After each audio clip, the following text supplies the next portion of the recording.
So when you have more than one seedling that has germinated and starts to grow, you do have to pick one.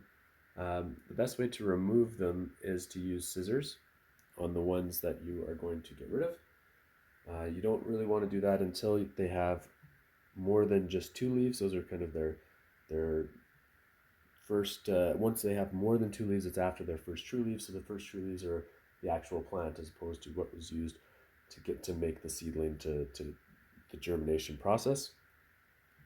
So I'm going to use my scissors here, and I'm going to trim out the one in the back.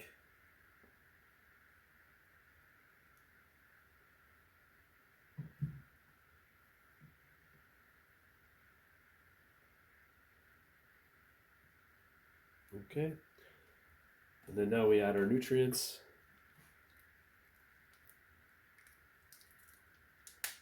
So these are pre-measured nutrients. You just need to dump the whole packet in.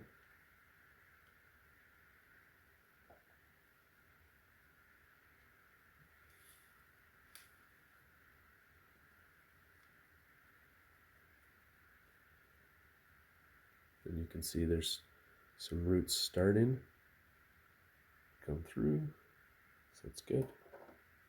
And that's it.